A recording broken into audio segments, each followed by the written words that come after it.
I never imagined I would share this story.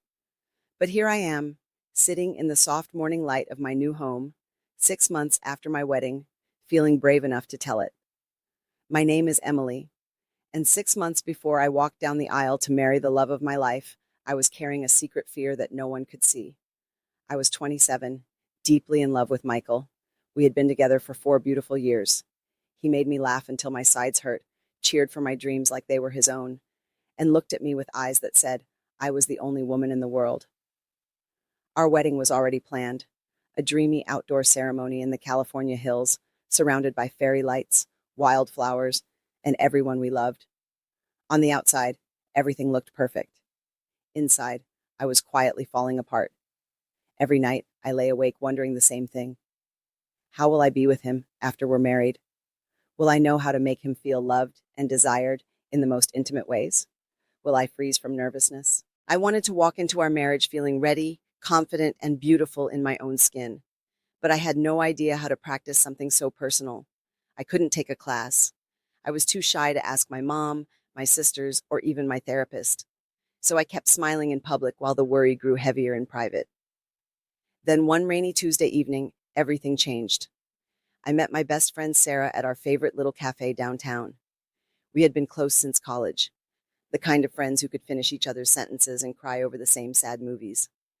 She had been married to Ryan for 2 years, and their love always looked so easy and warm. Halfway through my second latte, the words slipped out before I could stop them. Sarah, I'm scared I won't know what to do after the wedding. I wish I could experience it once before, with someone I can completely trust, someone safe. Sarah set her cup down slowly. There was no shock in her eyes, only love. She reached across the table and took both of my hands in hers. Her palms were warm, her fingers gentle as they wrapped around mine. That simple touch, skin against skin, steady and kind, sent a quiet flutter through my chest. It felt safe. It felt like the beginning of something I didn't yet understand. Emily, she said softly, those fears are so normal. What if I help you? She gave my hands a gentle squeeze, her thumbs brushing lightly over my knuckles. What if you spend one special night with Ryan, with my full permission, and with me right there beside you the whole time? My heart pounded so hard I could hear it over the rain. Ryan was tall, kind-hearted, and undeniably handsome. I had always noticed the quiet strength in his shoulders, the warmth of his smile, the gentle way he carried himself. But he was Sarah's husband, my best friend's husband. The idea felt shocking and strangely comforting at the same time. Are you serious? I whispered, still holding her hands. Completely, she said, leaning closer. Her fingers stayed laced with mine, warm and reassuring. I love you like a sister. I want you to walk into your marriage feeling confident and cherished. I trust Ryan with everything I have, and I know he would only ever treat you with gentleness and respect. We would make it slow, caring, full of love. Just three people sharing a tender moment so you can feel safe and desired. I didn't answer right away. Her hand stayed in mine, steady, as if she were anchoring me while my thoughts spun. That touch alone helped me breathe. I thought about it for 3 full days. I prayed. I cried in the shower. I wrote in my journal until my hand ached. I met Sarah again and asked her 100 questions. Each time she listened patiently, holding my hands across the table, her thumbs tracing soft circles on my skin. On the fourth day, with my heart racing, I told her yes. Sarah arranged everything with such care. She found a beautiful private villa about an hour outside the city, nestled in the hills with sweeping views and total privacy. She decorated the main bedroom herself. Fresh white roses on the nightstands, soft fairy lights draped around the canopy bed, scented candles that filled the air with vanilla and sandalwood, and a playlist of gentle acoustic music playing softly. The night finally arrived. We drove up together as the sun was setting, painting the sky in soft pinks and oranges. A light breeze carried the scent of jasmine from the garden. When we stepped inside, the villa felt like a peaceful sanctuary. Sarah had prepared a light, beautiful dinner, fresh pasta, salad, and chilled wine, so we could all relax and talk first.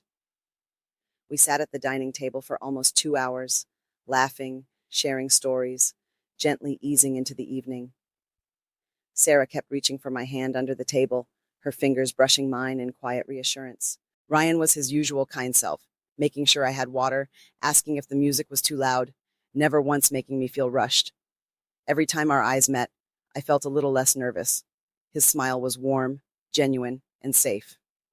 After dinner, we moved to the large bedroom. The lights were dimmed perfectly.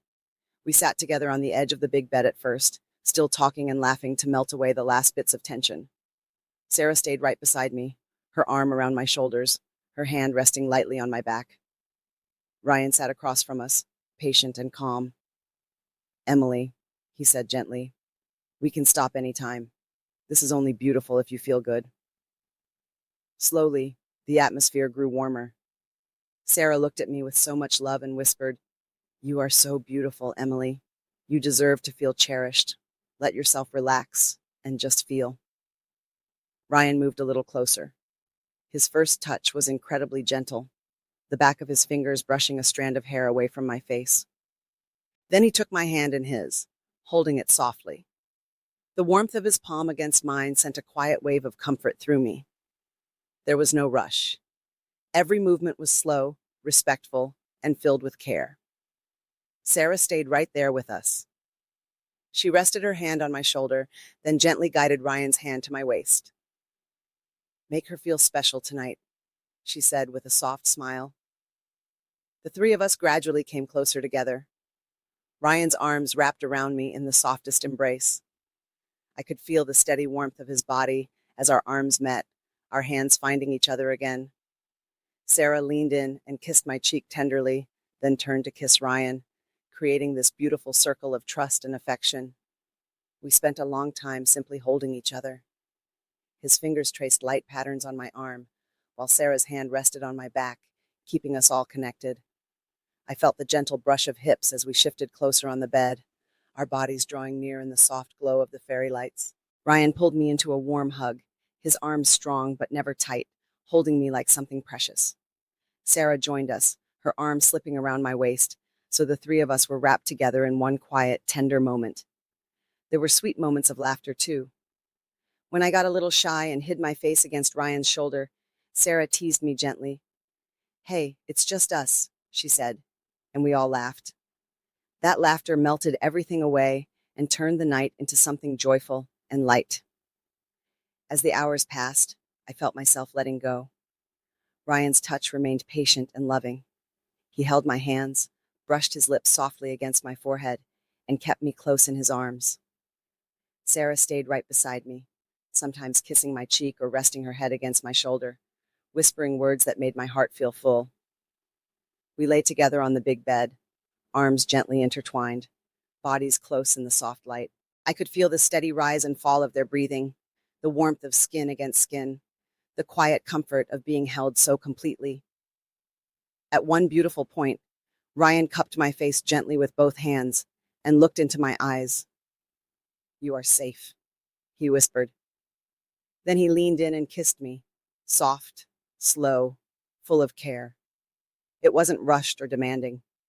It was a kiss that said everything was okay. Sarah watched with a loving smile, her hand resting lightly on my arm.